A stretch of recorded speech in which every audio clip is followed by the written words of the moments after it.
evening, everybody. Thank y'all so much for coming out tonight. If we have not met before, my name is Garrett Channel. I'm the executive director of the Salem Museum, and we're very glad y'all are here. Just a little differently than normal, and appreciate seeing all the in-person people who wore their baseball gear. We appreciate y'all coming out to our talk tonight. So I'm going to go through a few announcements real quick, just sort of tell you some stuff we got coming up, give some late arrivers some final minutes to get inside as well. But we have a number of things going on throughout the summer. So this Saturday and next Saturday are going to be our next two sessions of our summer fun program. Now, every year we do this for kids and only kids, and then we get the adults asking, why don't you ever do these for adults? So good news, this year's your turn. We are doing this for all ages. So if you have kids or grandkids that you want to bring as well, but if you as an adult are interested in our programs, you're more than welcome to sign up and join us. We are asking for signups because, especially the in-person ones, one, we want to tell you where to go, and two, we need to know how much material to have. But this Saturday, we'll be doing Life 200 years ago. So what was the Roanoke Valley like in the 1820s and 30s? And then next Saturday on the 19th, we will be at Hanging Rock for the Civil War battlefield and talking about how Civil War was locally impacted. So we have those going on. We've also just started a new program this week on the 2nd and 4th Tuesdays. You can come for art classes here at the museum. We're working with a local artist, and so she'll be teaching a number of different topics. You can see our website to see the full rundown. She'll be announcing those a couple months at a time. You'll have to sign up with her, but that's a brand new program we just started. So if you're interested in art and learning how to use all sorts of different mediums and art styles, then we recommend you come in and check that out. A couple other smaller things we have going on. We have storytelling workshops with the Let Me Tell You storytellers. Those will be starting in August. So you come out then. We have more homeschool programming coming up in August. That registration will be opening soon. So if any of you all are homeschoolers or have family members who are homeschoolers, check out the website. We're going to have a few programs for teens and younger children coming up in the fall. And that registration will be opening within the next few weeks. So definitely recommend checking that out. I also have what next month's speaker is going to be, but I will save that for the very end. So you have to sit here through the whole talk to find out who that'll be. But we are going to have an additional book talk in August on August 9th, Saturday. Peggy Shiflett, who is one of our members and a great local author, she'll be coming to talk about her newest book and do a book signing of all of her works. So if you want to find out more about that and what she has coming down the pipeline, then you can come check that out. But all right, so if we will go ahead and start the recording on Zoom. So this will be available on our website. And moving forward, we're going to try our hardest. Some of you all have noticed this tripod that's been at our last couple talks. We're going to try our hardest to start having all of our talks be recorded so that they'll be available online for later viewing. Or if you missed one, you're out of town that Thursday or whatever, you can go back and watch it later. So that's a new initiative we're trying to get on top of. But if we're recording, so tonight we're very, very grateful to be joined by Todd Marcum. He is a Roanoke-based marketing consultant. He grew up in West Virginia, which is also where I grew up, so welcome. So he started his career on radio and working for small agencies before co-founding Access Advertising in 1996. After selling his share in 2020, he continued to provide advertising and marketing services and working for larger companies in the region as well. He also volunteers for many causes, including Sleep in Heavenly Peace, the Bradley Free Clinic, and Project Warm. He's a member of Oak Grove Church, the Prevalent, enjoys playing guitar, and as we are going to learn tonight, an avid baseball card collector. Thank you so much for being here. Thanks for having me.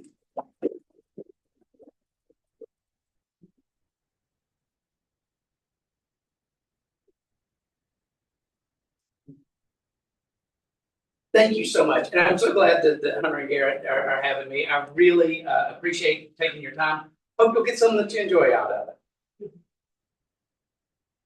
Now, I think Garrett said pretty much all there is to say about me. After I call it retired, but I didn't really. I still do a lot of work in advertising. I got interested in writing books. And one of the things that I did back in 2009, when the stock market crashed and everything, it was a slog. Every day I was going out and saying, do you have any work for my people? And they were saying, no, we don't even have work for our people. And it was just so depressing. I said, I've got to do something positive so that I'm not just swimming in muck here. So I decided I would learn to program websites. And so I never got good at it, but I got started and I got learning. And when I was starting to learn, I said, well, I got to do something. And at the time, I was collecting the 1941 double play baseball cards. And I said, well, this is pretty good content. I'll just write a little thing about that, and then I can figure out how to place it on the internet and everything. Well, a few years later, I revisited it, and I said, you know, some of this isn't bad.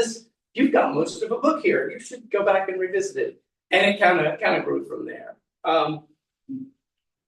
So let's talk about life in America in 1941. You know, everybody when they talk about, you know, life in 1941, your head goes to, oh, Second World War, it was terrible.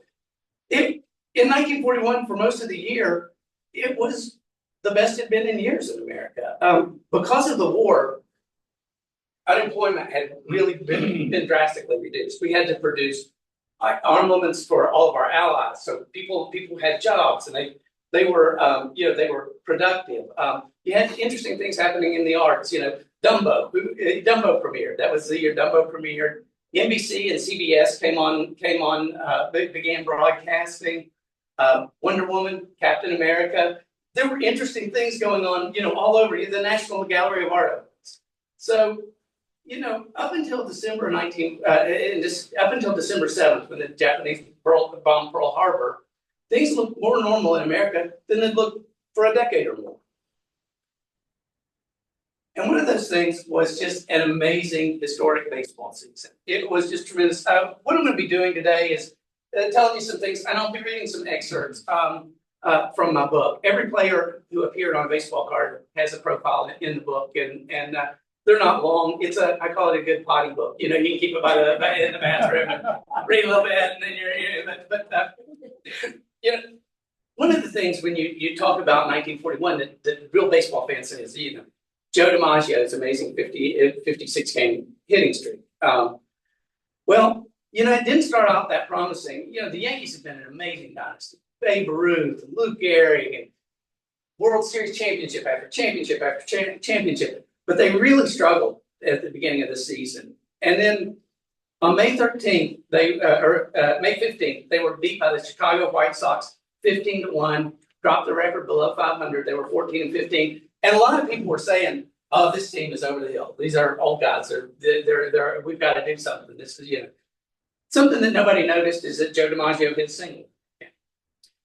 Little did anyone realize that in that White Sox route, that single would commence on one of the most legendary achievements and rejuvenate the Yankees, bring them back to life.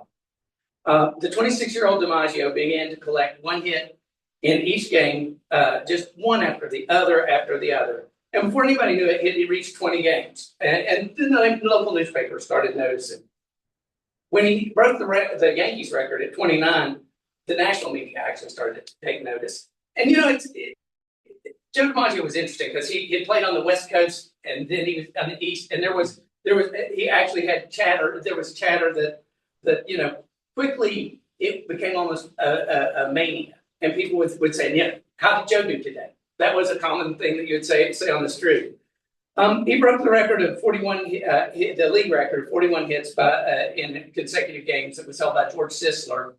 And then he went on to tie the all-time record of 44, which was, they actually had to do research to figure out who had done it. And if anyone's ever heard of Wee Willie Keeler, who was the hit 'em where they ain't guy, that was the guy. But he just kept on hitting until July 17th in Cleveland. He was on 56 games. Interesting side note. Heinz 57 had a sponsorship they wanted to offer him if he hit in 57 consecutive games, but it was not to be. There was a terrific display of glove work. There was a third baseman named King Keltner who just made two miraculous stops, and it was the first time in 2 months that Joe DiMaggio hadn't gotten a hit in a game. Then into the street. One thing that very few people know or very few people realize, and I think is incredible, is after that game, remember two miraculous stops to hit that, he goes on a 16-game hitting streak. So he hit safely in 72 out of 73 games in a row. I'm gonna read a little excerpt of my Joe DiMaggio page here. Joe DiMaggio needs no introduction. The three-time MVP is possibly best known for his 56-game hitting streak, But he was also the fifth leading home run hitter of all time at the time of his retirement. A 13-time All-Star and 9-time world champion, he was elected to the Baseball Hall of Fame in 1955. His sterling career almost never got started. After starting in the Pacific Coast League in 1933 and 34, he tore the ligaments in his left knee while stepping into a taxi, hurrying to dinner with his sister. Many teams considered him damaged goods, but two Yankee scouts insisted the club sign. In 1936, he became the cornerstone of the next edition of the team's dynasty. Known as the Yankee Clipper or Joltin' Joe, he's in the inner circle of the best ever to play the game. Joe transcended baseball. He was, of course, married to Marilyn Monroe. Yeah. In retirement, he was a spokesman for Mr. Coffee. And long after his retirement, he was included in popular song lyrics, like Simon and Garfunkel's Mrs. Robinson and Billy Joel's We Didn't Start the Fire. But this is it. He also has been mentioned in the lyrics of songs by Michael Jackson, Jennifer Lopez, Bill Anderson, John Fogerty, and Nas. I can't imagine a more diverse group of artists to pick somebody else. The Yankee Clipper was a superstar who carried himself with such grace and dignity. He was, by general acclamation, considered the greatest living player until his death in 1999. Oh, what happened? Oh. The Joe DiMaggio thing was incredible, but it was not the only incredible feat that happened. A quick explanation. I expect most people in here understand what batting average is, but the Cliff Notes version is it's the percentage of times you get a hit when you get a bat. These days, a 250 hitter is considered okay. A 300 hitter is really a star level hitter. 400 hitter, practically unheard of. You know, Ted Williams had an amazing season, and he never hovered far below the 400 mark until next to the last day of the regular season. He went 1-4 against Philadelphia A's, and for the first time since mid-July, his batting average fell below 200. Well, not quite, only sort of. His batting average was actually 0.39955, which in baseball statistics would round to 400. So the last day of the season, they had a doubleheader against the A's, and his manager Joe Cronin, who is a Hall of Famer himself, came and offered to let Williams sit out both games and take the 400 batting average. Now, Williams was 22 years old at the time. I'm pretty sure my socks are older than 22 years old. But he really believed in his skills. He believed this would be something he would routinely do. So he just said, "No, I want a true 400 season." And so he goes in, kills the suspense immediately. Goes 4 for 5 in the first game. Then he gets 2 more hits the second game, and his final mark is 406. And no one, including Ted Williams, has batted 400 since. Another interesting aside on this is that under today's scoring rules, Williams' average would have been 411 because at the time they counted sacrifice flies against your back.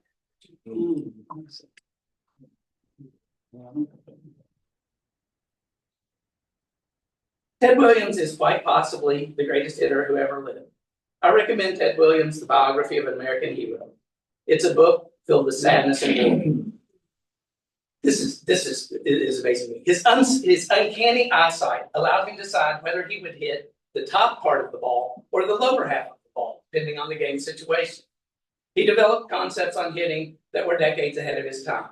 The 19-time All-Star had a career batting average of 344, 521 home runs, and was a 19-time and was the all-time leading on-base percentage person with a 482, despite the fact that he missed 2 significant chunks of his career as a pilot in World War II and in the Korean conflict.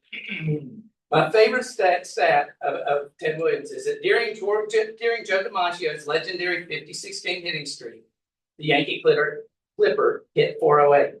During the same stretch, Ted Williams hit 412.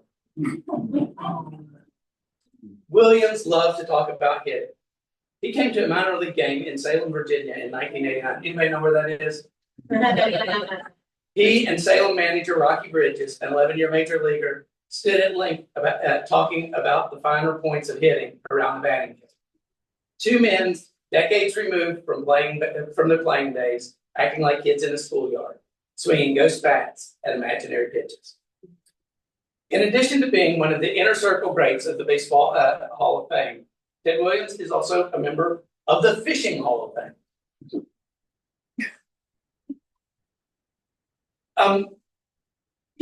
Most of us think of the Dodgers as a really, really great team, and they have been really over the last while. But when in 1941 the Dodgers had really struggled. They'd been a terrible team for a very long time. They hadn't been to the World Series for more than 2 decades, and they were regularly among the cellar dwellers in the National League.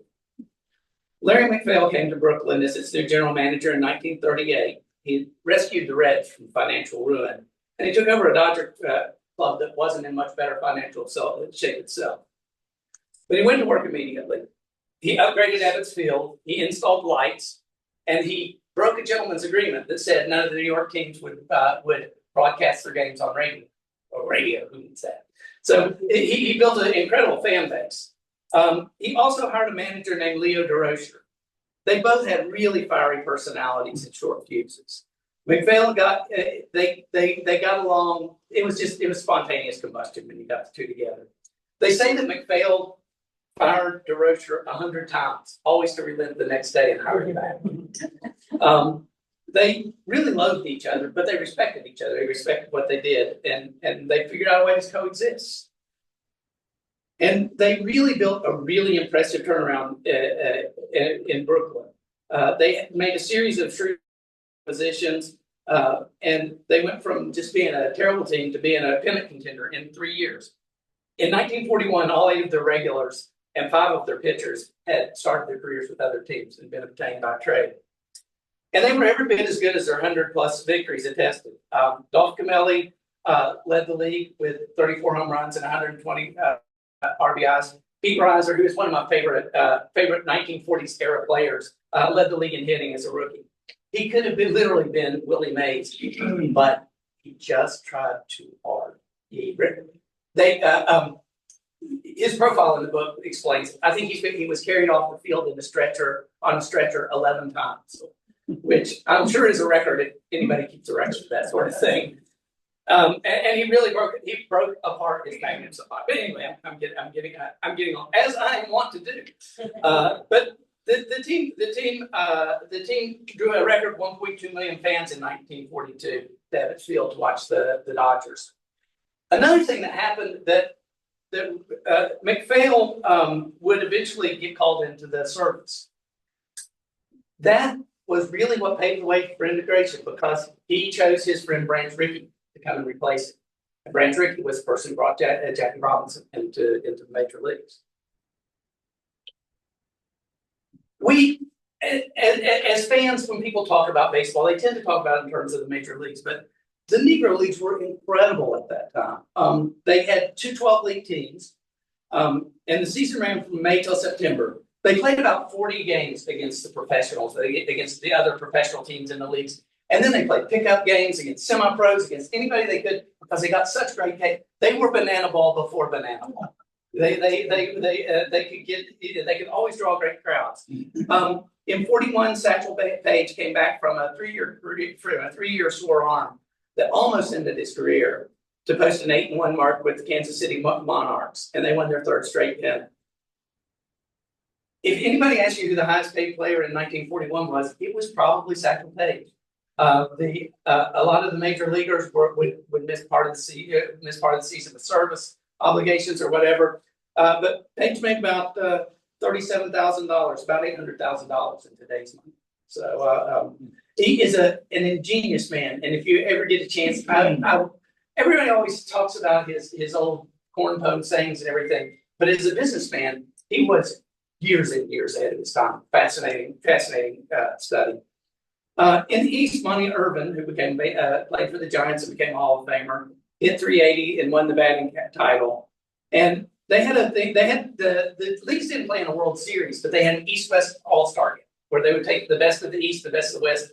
They played it at Kaminsky Park that year, and it drew 50,000 fans.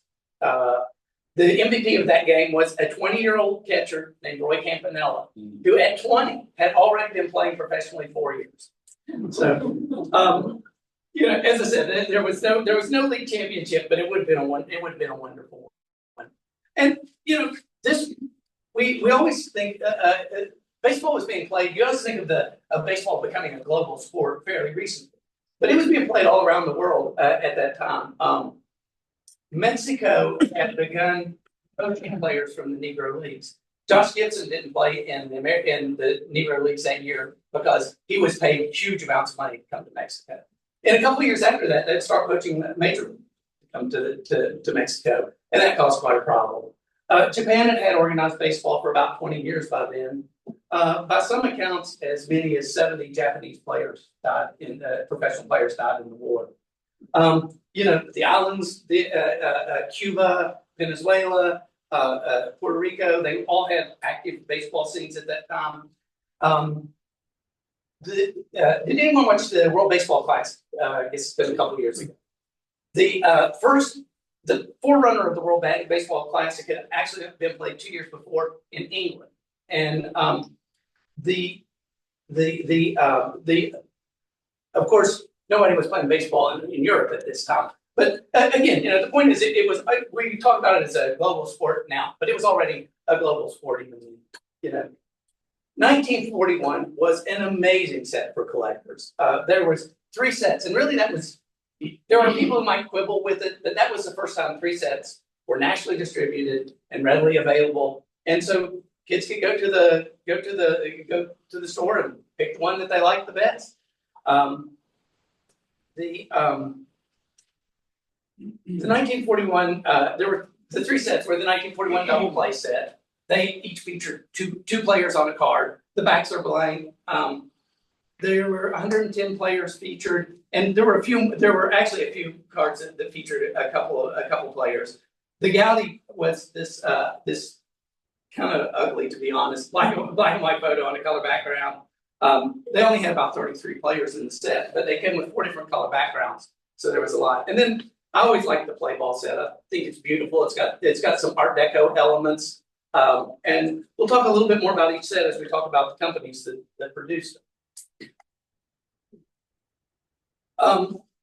Gum Products, which is easy to confuse with another company at the same time, which was Gum Incorporated, but it was founded in 1940 in Cambridge, Massachusetts, by Wellington Kramer. He borrowed $16,000 to start a gum company. They would produce ball cards for years and years and years, but this was really the only time they produced a really rich content baseball set. Kramer became a pretty important figure, though he didn't really seem to make that much difference in the fight against Topps. In 1964, there was an antitrust case against Topps baseball cards, and Kramer said that he has to leave his gum making machinery. He has to leave it laying during the summer because that's when kids want baseball cards. He made monster cards and airplane cards and all kinds of other cards. But at the time, Topps would sign virtually anybody had a contract to an exclusive rights contract. They paid him $5, so $25 today. But that locked anybody out from making baseball. And then once they got to be major leaguers, they would make $125, or they could choose gifts from the Topps catalog, which did it. But effectively, all other competitors were blocked from the mid-50s until 1981.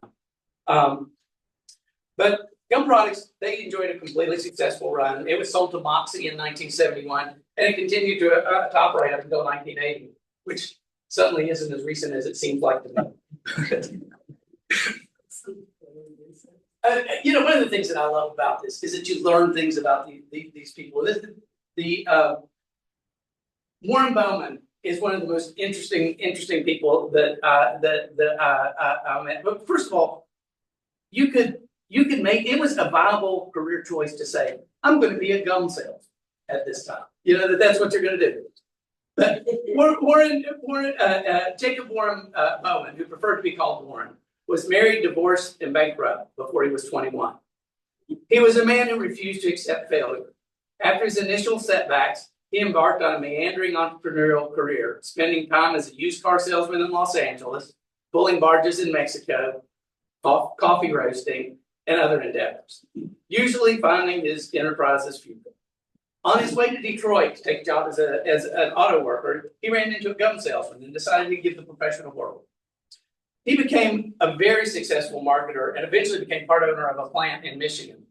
In 1927, he founded Gum Incorporated and opened a plant in Philadelphia, and he began creating, it was called Blony Bubble Gum. Some of you may remember it. I remember it from when I was a kid.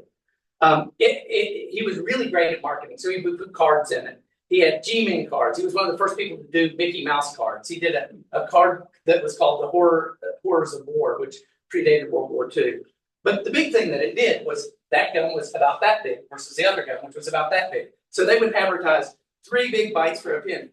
In the hard scramble times of the Great Depression, that was a really good selling proposition that you could get three chews for instead of 1 for your penny. So anyway, the 1941 set, he did baseball cards from the late 30s through 1941, and it was the last offering under the Gum Incorporated because of the war. The war suspended it. The cards, as I said, they're beautiful in my opinion. It was the only set that had really full bios of the players.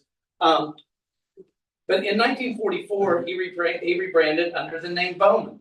Bowman would become the leader in the sports card industry from the late 40s and the first half of the 50s. And interestingly, in fact, I just opened some that my son bought me last night. The Topps company bought the Bowman company, but they still issue Bowman cards. Bowman was the first to issue cards of Mickey Mantle, Willie Mays, and they brought it back in 1989, and they were one of the first to issue cards of King Griffey Jr. And you can still find cards that have Warren Bowman's name. So that's a pretty cool legacy. And then Big League Gum was a Gowdy company. Gowdy was like one of the real pioneers of baseball cards. The 1933 set had 4 Babe Ruth cards in it. It's just a beautiful set, well done, incredible, extensive biographies of the players. And through the years, Gowdy would they called Enos Gowdy, who founded the company, the Penny Gum King of America. But through the years, they would make cards with Indians and animals and pirates, the seafaring kind, not the Pittsburgh kind, airplanes, Boy Scouts, and just about anything. But nothing was as good as that Big League Gum series that they put out. But by 1941, Gowdy had died. His family had taken it over, and it was pretty well. Their baseball had pretty well played out. They're said as the least interesting of the 3. They have only 2 Hall of Famers in it, which was they had Carl Hubble and Mel Ott, no other Hall of Famers, very few stars. Some really odd and eclectic. Some guys who haven't played in a couple of years. Some guys who it's their only card. But it was sort of, and it was plagued by miscuts and production problems. But it is a great challenge for a serious collector. It's very difficult to find them. You'll find little lots of play balls or double plays every now and then. You very seldom run into a lot of the 41 Gowdy. It's very challenging as a collector. So between the 3 sets, the vast majority of the players to appear in the majors appeared.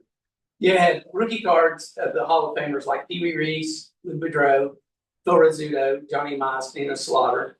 And during this year, this was the only year that all 3 DiMaggios got a card in one set, because you had Joe DiMaggio, Dom DiMaggio, both of whom were stars, and Vince DiMaggio, and they all 3 had cards in the sets, and they were all issued with Bowman.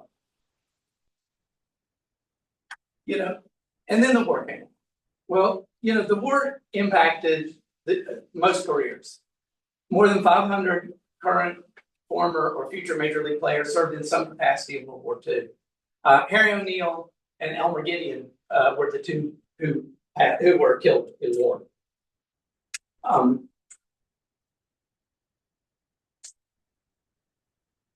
The war impacted careers in different ways. Some players got a few extra years. They maybe had already been in wars, done the military service. And with all the young guys gone, they were able to extend their careers a few years. There were others that their career ended a few because of injuries. There was a player who lost this part of his finger and was unable to pitch after that. There was a player who was burned by boric acid trying to get an injury treated. He was never able to come back. And then in a lot of cases, when you go out there and you're entering your prime and you miss 3 years, you're just not as good when you come back. And there's a lot of young guys coming after your job. So it worked both ways. It extended some careers and virtually ended some others. And one thing that I always think is worth touching base on now is that the players' off seasons were very different than now. They made almost no money, especially minor league players. They had to talk. Stan Musial's manager had to talk him into staying in professional baseball because it was so terrible. He was working as a clerk during the off season just so that he and his wife didn't starve. And his manager, who's named Dickie Kerr, he was a pitcher with the Black Sox in 1919. His manager actually allowed Musial and his wife to live with them so he could save some extra money, And once their careers were done, it wasn't like it is. It wasn't like it is now. Once your career's done, you're financially set for life if you've had a career. Usually, they would go back to the towns where they started, and they would play in the minor leagues because the minor leagues, a Salem type team, would be as likely to have three or four former major leaguers on it as anything because they lived around here. And it wasn't that it was just the only place that ever tasted success. Most of them had not been college educated. Most of them had not learned a trade. Baseball was their trade, so they milked it as long as they could. I'm going to just go through a few profiles of players that I found. Again, there are probably more than 100 profiles here. These are just some that I picked out tonight because I thought they were particularly interesting. Babe Dahlgren is best known as the answer to the trivia question, who replaced Lou Gehrig after his 2,130 consecutive games streak? Babe Dahlgren. Babe Dahlgren played semi-pro ball and worked as a bookkeeper for a plumbing company in San Francisco in the early 30s. He was discovered by Bobby Coltrane, who was pulling together a team for Tucson. He did well for the Missions and was promoted to San Francisco Seals before the Boston Red Sox purchased his contract in 1934. He played regularly in 1935, hitting .263 and belting 9 homers in 149 games, and was shining at first base. But despite his promising beginning, he was displaced by Jimmy Fox and spent the next 2 years in the minors before being purchased by the Yankees. In 1937, he hit .340 with 18 homers for the Yankees farm team, the Newark Bears, one of the greatest minor league teams of all time. From 38 to 46, he would stick in the bigs. His highlights were being a part of the 1939 World Championship Yankees and making the 1943 All-Star team as a member of the Phillies. He served in the military before being discharged due to a sinus condition. In 1944, he had a solid year for the Pirates with 101 RBIs and finished 12th in the MVP vote. He wrapped up his major league career with the Browns and spent a couple of years in the minors before hanging it up in 1948. Now, this is what I found fascinating. Dahlgren's career was hampered by rumors that he used marijuana, which seemed to have no basis in fact. He voluntarily became the first player to be drug tested. His grandson's book, Rumor in Town, tells how Dahlgren's career was tarnished and derailed by the claims of his drug use.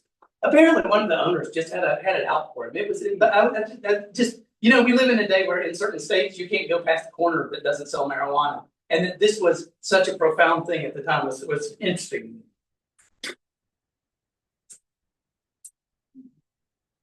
Hugh Mulcahy. Right-hander Hugh Mulcahy was a workout horse on some pretty weak Phillies teams in the 1930s and early 1940s. His lopsided loss to win record, 8-18, 10-20, 9-16, earned him the nickname Losing Pitcher. It's a great name.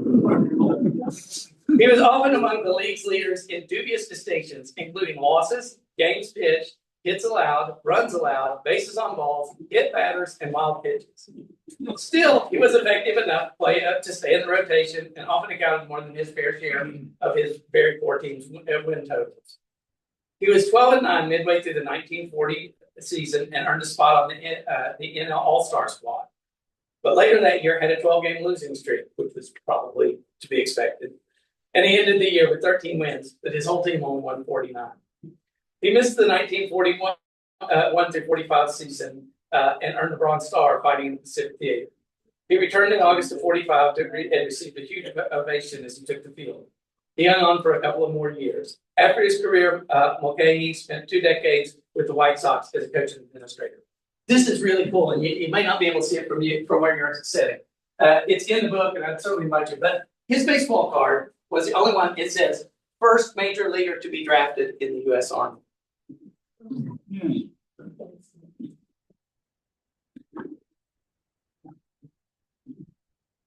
All right, one more story if you'll indulge me.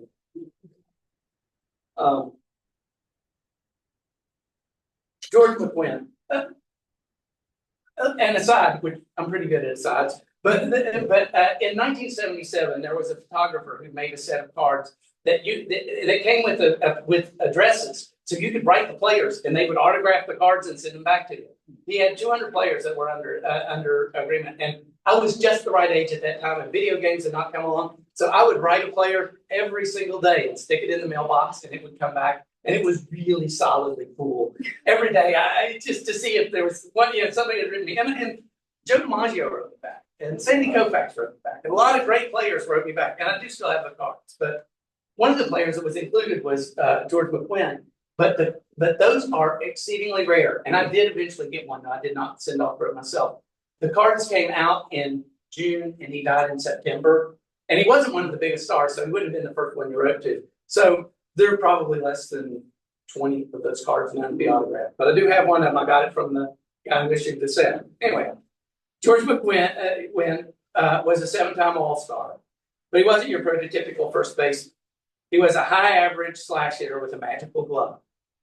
After being purchased in 1936 by the Reds from the Yankees, McQuinn failed his first big league test, and Cincinnati returned him to New York, where the legendary Lou Gehrig blocked him from the big leagues. Acquired by the St. Louis Browns in 1938, he immediately established himself as one of the team's best players, batting .324. He would lead the Browns to the 1944 World Series and hit the only home run in the Fall Classic in the team's history. He was nursing a sore back and appeared to be done after a rocky year with the Athletics in 1946. But the Yankees, in need of first base help, took a flyer on their former farming. He responded by hitting .306 and helping the Yankees to a world championship. He finished his career. He finished his major league career the following year, and is a member of the Virginia Sports Hall of Fame. He's from Alexandria. McQuinn was one of the best fielding first basemen in baseball history, and as a result, the Raleigh Sporting Goods Company created a George McQuinn Model First Baseman's Club. President George H.W. Bush, who played first base in college for Yale, reportedly kept his old first baseman's mitt in a drawer in the Oval Office. It was a George McQuinn. Seeing as we all have nothing better to do, I happen to have an extra 1941 George McQuinn. Gary, would you be kind enough to draw us a winner? I told you there was a reason for the tickets. All right. It is 794-134. Right, we got all right. All right.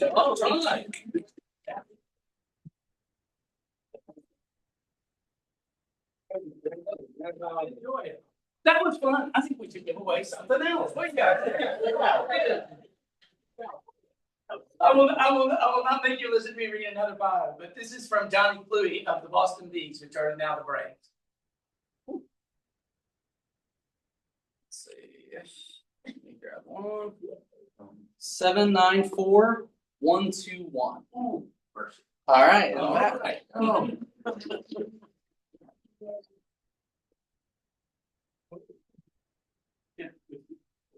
Most of the cards I gave away, much like the ones in my own collection, show a little bit of love. I sort of think it's kind of a shame to have something, I see these pristine baseball cards being auctioned off. They've never been loved and they've never been appreciated. I like the fact that the cards been been handled, been appreciated. This was one of these weird things that every now and then the universe tells you, this isn't your life's purpose, but this is something cool. Maybe you should do it. And I had several things that whispered to me this would be a neat book. One of them was that I did a lot of work with the D-Day Commission when they were built. I got to meet several of the Bedford boys before they died. The few surviving Bedford boys. I got to work with Charles Schultz's people and Steven Spielberg's people as we were securing the funding for it. And it was moving. It got me a real interest in it. Maybe one of the neatest experiences I had was I got to talk to the woman who typed the D-Day battle plans. She was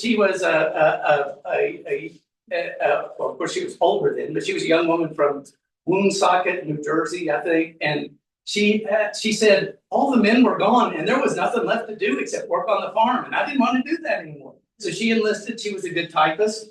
And they chose her to come and type for Eisenhower. And every day they would go into a little cinder block building, and she would dutifully type out the paper. And they had 3 carbons. There were no copying machines back then. They had 3 carbons. So she would type it out. They would make 3 carbons of it. End of the day, they'd come out. There were guards on each side of the building. They would burn the carbons, and they would go on. And I said, did it strike you, the enormity of what you were doing, that the free world was at? She said, oh, heavens, no, I was just trying not to make typo.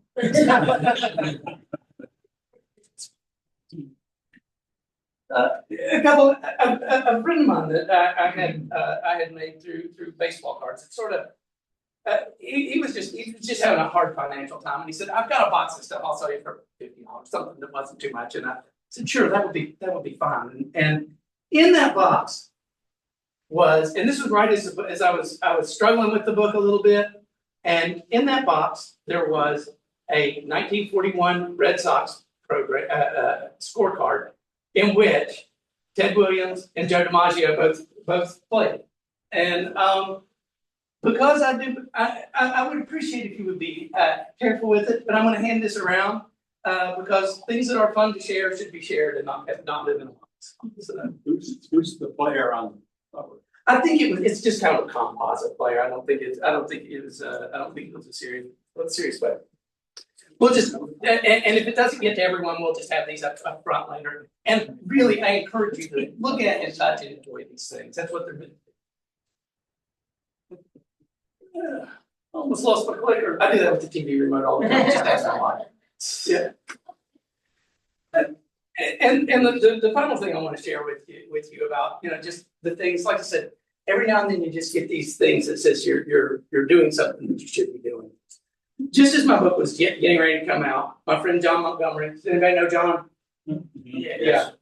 My friend John Montgomery was on his annual trip to the world's longest yard sale, a 690-mile continuous trail of treasures stretching along Route 127 from Michigan to Alabama.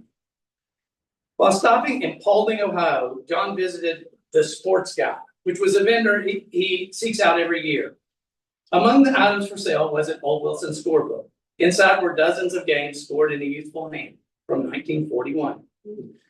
Curious, John's a researcher, so he began to research who was this from, and it was from a young man named Richard Hughes. You can tell because it's written in the cover.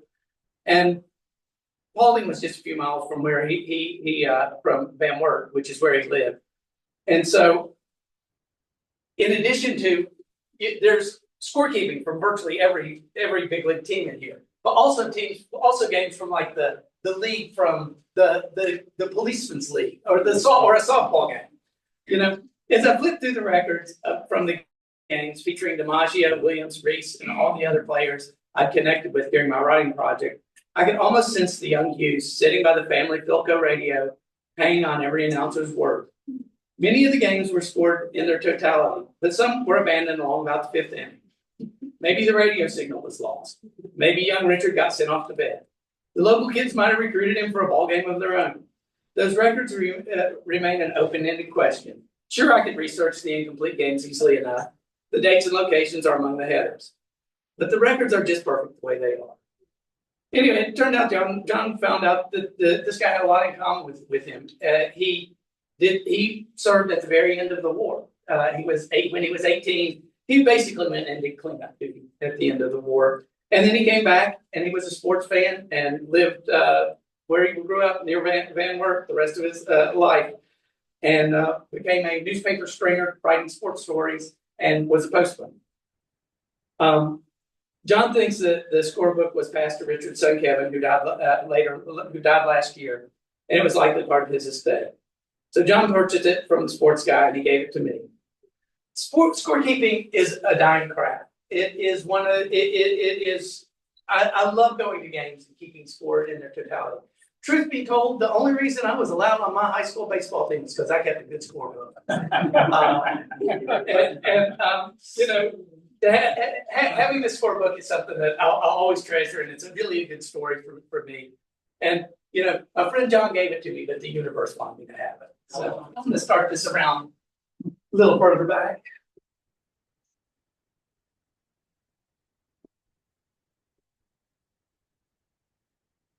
But this has been, you know, the book and the research in the book and the things that have come after it, just a wonderful blessing for me. And I can't tell you how grateful I am for you all being here today and spending some time with me.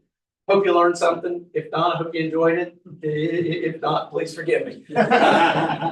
This is a cool photo that I don't own, but I found the scan and I said, I'm getting that. That is Vince DiMaggio pitching to Joe DiMaggio with it's Dom DiMaggio pitching to Joe DiMaggio with Dom DiMaggio catching, and behind their family's restaurant on Fisherman's Wharf. You know, it's interesting that the museum is celebrating the 30 years in the new ballpark for the Red Sox. We've seen many games there. We've enjoyed it. We've gotten to see guys who have become superstars, and we've gotten to see guys who never made it out of single A. You know, I remember seeing a guy named Chuck Crowder on a cloudy Sunday set the Carolina League record for strikeouts. It was one of those days that there was nothing to do there, but there was a woman in the front putting the K's up as he struck people out, and my buddy was with me. He said, "Man, there's a lot of K's up there," and it was the game of his lifetime, literally, and I got to share it. You know. I think, you know, I think as baseball fans, it's great if we had our moment being a great baseball player. Your great moments might still be ahead of you. You know, you never know. But I think the thing that we can do most is appreciate it, love it, and pass it on to the next generation. And I, you know, I always felt like that was my job as a fan. That was my job as a coach, is to create a love for the game, for the next people to come. Does anyone have any stories or recollections that they'd like to share? I want again, I thank you for spending time with me, and I'd love to hear some stories of yours. Yeah, yes, sir. Well, one thing I remember, I think I was 10 years old, saw my first major league game at what was then DC Stadium. And Don Zimmer started at third base for the Senators. And a lot of people, you know, knew Don Zimmer later in life and didn't know him as a ball player or anything. I got to see Don Zimmer play. Also, if anyone would like any books, you can check out at the Downstairs. Downstairs. Yeah, I'd encourage you to look at the museum. They're $20 each. They are fully illustrated with all the cards from that year in full color. Again, I can't thank you enough for sharing the. Yes, sir. Let me just say, I've got the book. It's really. Yeah, so don't charge him. Yeah. There it is.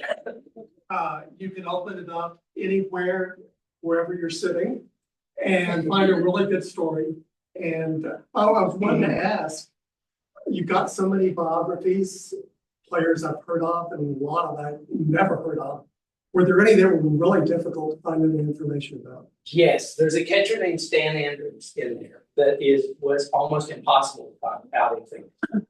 Checked his hometown. I checked the obituaries from all around the area where he played, all around the area where he retired to, and I even contacted the curator at the Baseball Hall of Fame, and we came to the conclusion that he was just one of those guys who did his thing, played a little ball, and then was ready to just go on and be on with his life.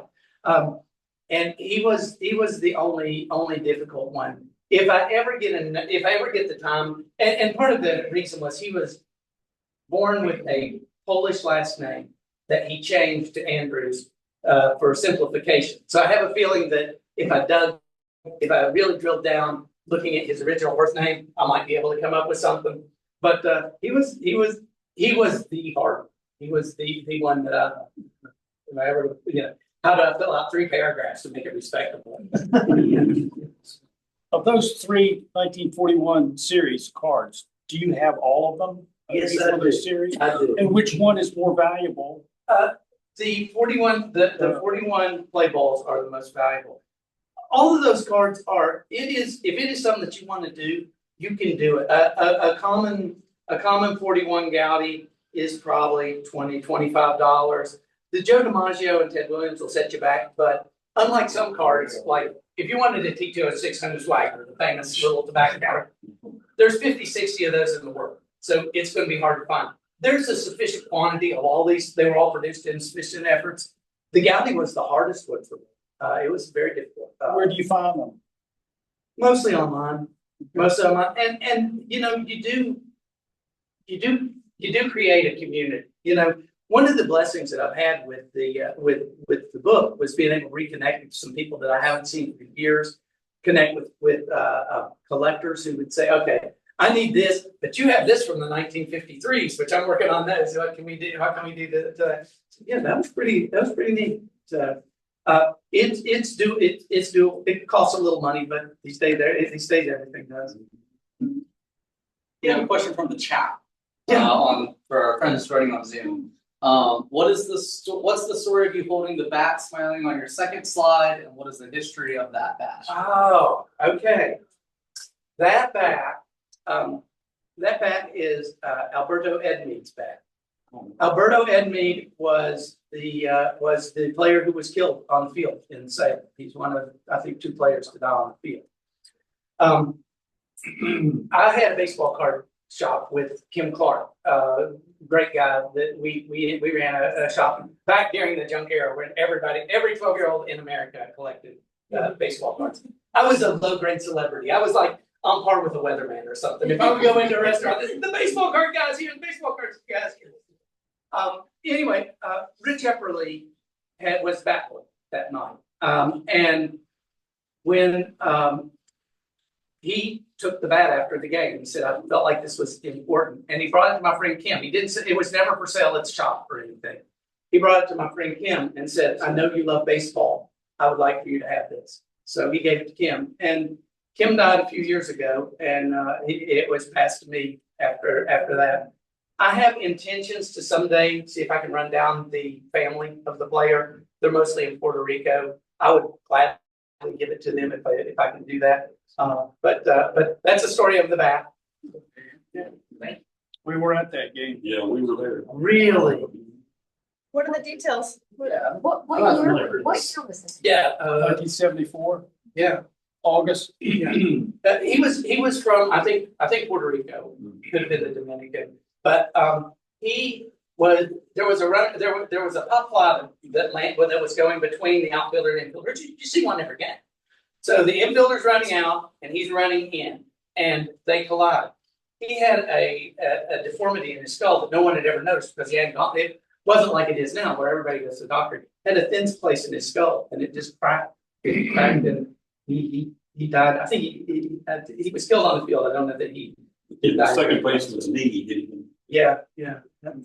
I want to say that was Sandy Hill. I'm not sure, but What's the Pablo Cruz. Yeah. yeah. I've read stories that he was sort of haunted by that. His sister was in Salem in the last 10 years at the ballpark, really. Alan Lawrence was able to get you in contact with him. Oh, that'd be great. She was there because she only spoke Spanish. Oh, They really? were looking for an interpreter. Yeah. They do have a bat in the Salem Baseball Hall of Fame that's out by the thing that is that they say is the Edmead bat. But I have on pretty good authority that the one I have is the one he was using that night. It has his name on it. So At the funeral, Pablo Cruz used one of his bats as king because his knee was messed up. really, Hit him in the head. Yeah. really, wow. And I have run into someone who was dating the time. It's the kind of thing that I occasionally think it's a good book, and then I think it's a good book, but it would sell like 4 copies, and then I'd say most of your books sell about 4 copies. Why don't you just go ahead and do that? Any other questions or anything?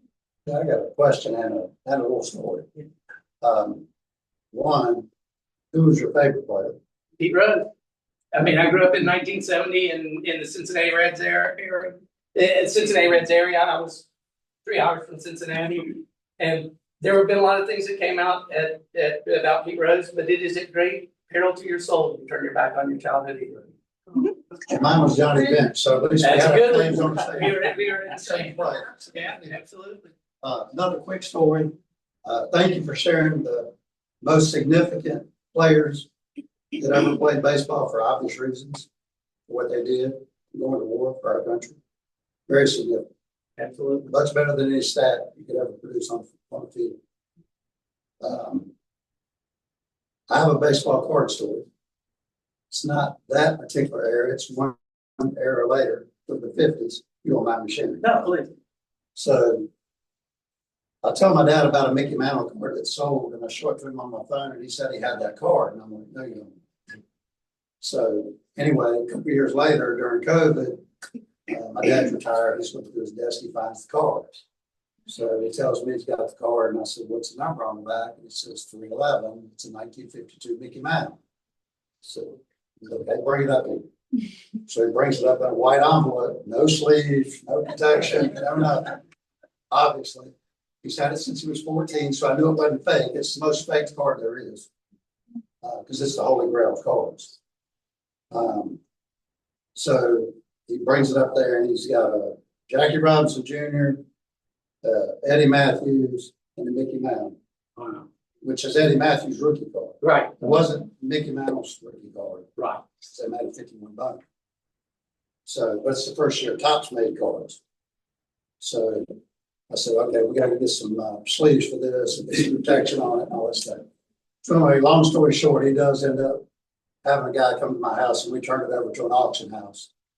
And it ended up grading a 3. I thought it would do better, but come to find out that's actually for the 50s is not a bad grade for That's awesome. because they didn't protect them.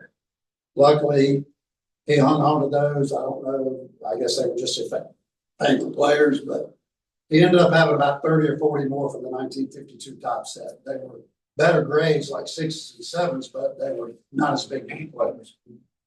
So, but anyway, unfortunately, you said that they needed to be shared. Unfortunately, he ended up going to the auction house and selling his, and he wasn't able to share that with his, hand it down to the next generation. Yeah. I'm sure you'll get a couple of the comments that didn't sell. That's a great story. But It's a tremendous card. It was, what was amazing about it was, it actually, it's truly amazing because it got me into card collecting. I didn't collect as a kid.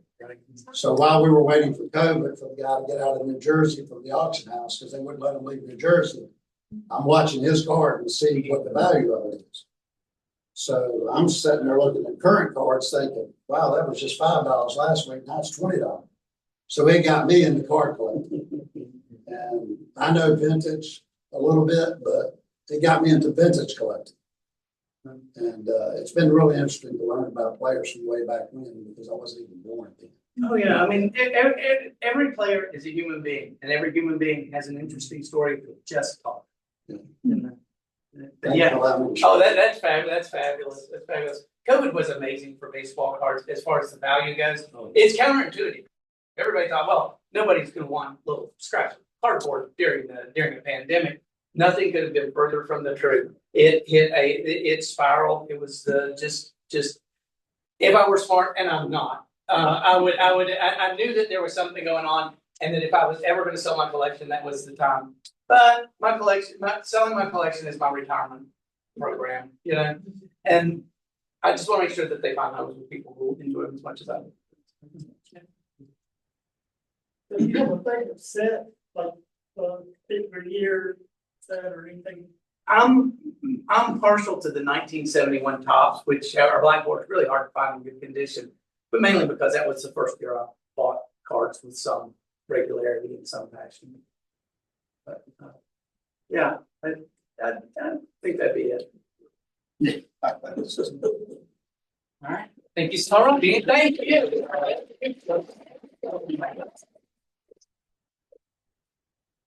Oh, thank you. We appreciate it. Thank y'all again for coming out. We can't do programs unless y'all keep coming out to them, so we appreciate y'all being here. Next month we are going to have Dr. Forrest Jones giving his talk on good trouble. So if you want to come out to that, we'll have that. That'll be the second Thursday, which is when our monthly speaker series is every month. So we hope to see you again and see you for other programs and to check out the exhibits. Have a good night, y'all.